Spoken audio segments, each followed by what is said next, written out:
What's going on, y'all? Welcome back to my channel, Style by Styles. So we're gonna break it down and give y'all the top 10 reasons why dating in your 20s is hard. Yeah. And today I have a lovely guest, Brene. Hey everybody. If y'all do remember my vlog a while back, I did a behind the scenes video vlog, and it was for her video. So Yes. make Blow sure you your go check that out. mind. Yeah, on YouTube. Go ahead and promote yourself. Yes, Brene Clarice on YouTube, Instagram, 2 E's at the end, Twitter, all of that. Follow me. So coming in at number 10, we got selfish. Selfish. And so Yeah, I feel like, your 20s, it's about being selfish. Like you're learning yourself, you're learning your surroundings, the whole nine. So I don't know. Like, I don't feel bad about being selfish when I'm dating, going after what I like and saying no to what I don't like. yeah, I definitely feel like in your 20s, it's your chance to really come into who you are. You know what I'm saying? You got to figure out like what you like, what you don't like. And so that calls you being selfish. Right. Me personally, I don't take dating that serious in my 20s. Not yet. But in the event that when I'm seriously dating, that'll be something, Yeah. So right now I'm just being selfish, trying to get the money. Yeah, the same year. Being selfish doesn't mean that you're not dating at all. It You just can't- means that you need to, get you a True. pond and dig into that pond, And see what you like. and figure out. Because if you're only dating one person, I mean, you might find a lot of things you like about them and a couple things you don't like about them. But what do you have that to compare to? Other things to reference to in order to build a more solid foundation to a relationship. True. So coming in at number 9, we have unrealistic expectations. Boom. Yeah. Okay, so a lot of times in your 20s, I just feel like, as being a guy, I feel like girls be thinking that you should just have it together. You know what I'm saying? Like, I Sure. feel like they think that you should already be rich. If I was already rich, you know what I'm saying, I'd probably already be married too. No, you just gotta have ambition. That's what it is. And some women are, on that whole tip. But a lot of us, we just want you doing something. You know what I'm saying? Like, you don't have to be no baller or nothing like that. You gotta have a goal, and you gotta be trying to do something and actively Yeah, of working course. towards it. You know what I'm saying? If you expected me to pick you up on the date, you know what I'm saying? Like, no. I mean, No, definitely not. But I'm just saying, like, I'm not saying that people should lower their standards or anything. You know what I'm saying? I'm just saying they have to be reasonable. You know what I'm True. saying? Like, reasonable for the age bracket. true. You know what I'm saying? I feel like in your 20s is when you kind of figure it out. Coming in at number 8, we got Hey ho. sexually exploring. Yeah. And so what that really breaks down to is your Oh, phase. Yeah. So your whole phase, like, so what y'all feel about this whole phase? So from a woman's perspective, what is your take on it? My take is that it's necessary. It's very necessary. Everybody's different, so I won't say for all women, but I feel as though you say, we create it for ourselves, but I feel like society tells women that it's not okay for you to explore, learn what you like, what you don't like, and I disagree with that notion. Like, I feel like I feel like everybody deserves a whole phase. I feel like without your whole phase, then you don't know what you like. right, but Not even just on a sexual level, but especially a sexual level. Like Right. I feel like if you don't explore being a hoe, then you don't know what you like sexually, which could be the end of a relationship.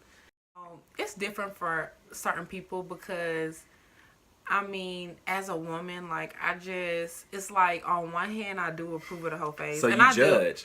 No, I don't judge. I'm speaking for myself personally. Like, it's more so, like, I don't care what anybody does, first and foremost. And I just said it's necessary. But you got to draw the line, too, somewhere. Everybody is different. Every woman is different. Every person is different. But speaking on myself personally, like, I don't feel like your whole phase should last years. You know what I'm saying? Like, I feel like it's a time. How long do you know? think your whole phase should last then? I mean, everybody is different. You got a 3-year cap on being a hoe in your 20s. So pick your 3 years wisely. Can they be separate or do they all got to be continuously? So, like, can I be a hoe this year and be like, you know what? Next year, I'm not. If you over 3 years, it's like you just a hoe. It ain't a phase. It's a lot of rules to be a hoe, and clearly. it shouldn't even really be, well, not that it shouldn't. Who's to say what should or shouldn't be? I know for me personally, I couldn't go there. That's a long time. Being a hoe, what is being a hoe? That's such a broad term, What is being a hoe? And everybody has different definitions. What is it to hoe? You're not going to say that? Okay, it's okay. So, we got a lot of people that said dating in your 20s is games. And what they broke down and said was, when they broke it down, what they said was that nobody takes it serious, or you got one person that's taking it serious and the other person that's not. It's usually And, the woman. I mean, that's my choice. Nigga serious at all times. But you know what? We do play niggas though, because I will admit, like, For sure, especially if this nigga got money and this one don't. Y'all gonna use this nigga for his money and you gonna be with the broke nigga. right. Well, no. Oh no, now it's no. Yeah. Not broke, but Your like first we said response earlier, is always when you're off guard. That's usually what it is. building his finances. The broke nigga. You right, okay, bro. We'll just leave him broke. Call it what it is. I mean, Call maybe. us- So coming in at number 7, we have social media. Yeah. All right, so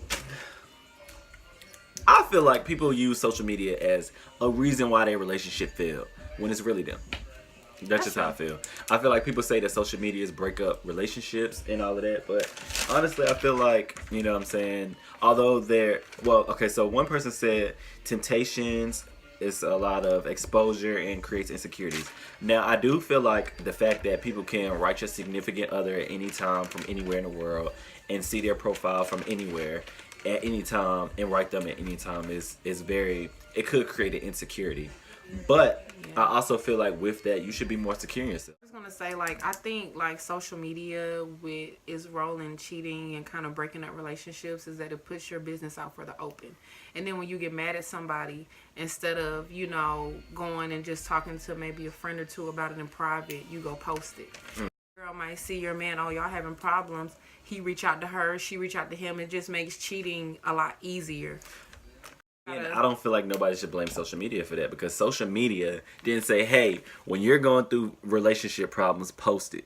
You did that. You did it, but it's like and you're right. I feel like people should have more self-control, but it's like, I feel like they work together. It's a problem with They can people work together. Yeah, that's my point. But most of the time it works together. You have people, like I said, either weak or they're just, you know what I'm saying? They're just like I said, I agree. It enhances what's already broken in you.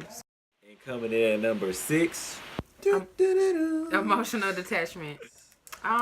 You know what? I feel like I could relate the most to this. Yeah. Yeah, because Okay, well, you go first. that's me. Like, I'm somebody where it's like a wall that's there. You know what I'm saying? And it takes a lot to get to it. Okay, Like so we first were of all, saying. we're both Pisces. Right. I know. That's funny. That's the funny thing about we it. But both she's a a little female crazy. Pisces, and I'm a male Pisces. Yeah, Right. we are crazy. We also love hard. And we're sensitive. Y'all need to, like, we're sensitive. We got a lot, you know, it might be some negatives, but, you know, it's a lot of positives to us Pisces. We're get the genuine. we get the show you going. know? Right. And we're genuine. You want Yeah. us there. We're genuine. We Genuine might be a and little loyal. crazy, If but we mess with you, if we rock with you, we rock we with rock you. with you. And we going to bat for you. Said you can relate most to being emotionally detached. And Yeah. why so? Just because, like I said, I feel like that's how I am. Like, I don't really let people in like that unless I've known you for years, period, let alone, you know, a man. So it's like, you know, I'll date you and we're courting, but like you said too, with dealing with stuff from the past, I've learned from my mistakes before and, you know, getting too involved too early. And so now it's like, okay, like, let me not get myself fully. I also feel like, yeah, it does go into bad communication, which is going to be number 5. But before we get to number 5, I feel like if you set the standard in the beginning, what you're going to tolerate in a relationship.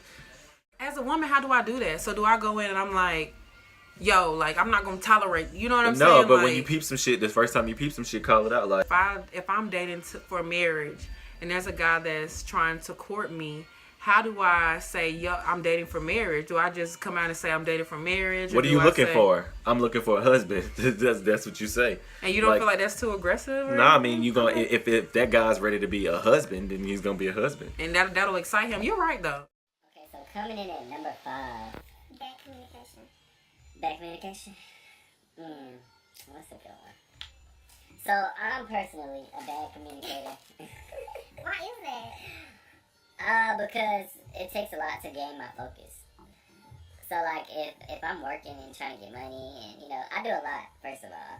Right. You know, I style, now I'm doing YouTube, I'm trying to get into management. You know what I mean? It's just a lot of different things I'm trying to get into. So, it's like, you gotta hold my attention. That, you know, a man will change for the right woman. The right woman will grab your attention. It ain't gonna take much. It's not gonna be no. No, yeah, she just Yeah. gotta hold. I'm not saying it take much. No, but I'm just saying, like, It's I easy think to get my sometimes it's attention. these like outer factors of things being more so destined, if that makes sense. Yeah, to for where sure. it's not like, you know what I mean? Yeah. Like the right woman is like it's gonna happen naturally. She's gonna naturally hold your attention. Okay, so coming in at number, we're gonna say 4. We got cultural expectations. Yes. Now a for big this one, this is a lot of different things fall into this category. Religious wise, what was funny? No, nothing. Religious wise, like it's a lot of different things that go into it under Right. culture expectations.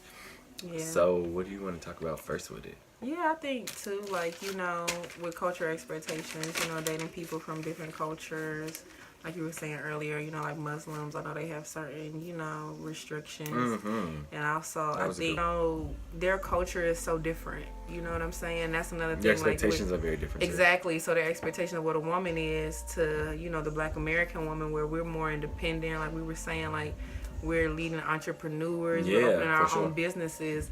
It's just different, you know, with their expectations. So if you go into dating somebody from a different culture and you don't know what all it entails and you're not aware of their expectations, you're gonna be like in the halfway in the middle, like, ooh. Yeah, I mean, but that's where that whole thing with going through your phase, you know what I'm saying? Yeah. I mean, if you don't go through your phase, not just necessarily hoeing. I mean, because hoeing is like a broad term. Like, what I mean when I say hoeing anyway is I mean, like, exploring, not Right. just sexually, but, like, relationships with different people. Yeah, You know and what that's I'm what I saying? mean Being too. in different, being So in different, let's- well, sometimes I Let's mean both. specify that. Yeah. I kind of mean both, you know what I'm saying? But I mean more so with dating specifically, multiple people. I mean dating multiple people. Right. But if you are out here having sex with multiple people, hopefully that's your occupation. Like, that's what you're getting paid for. Yeah, like what they said, if you're gonna be a hoe, Be a rich hoe. be a rich hoe. You gotta be a sis. rich hoe. Yes.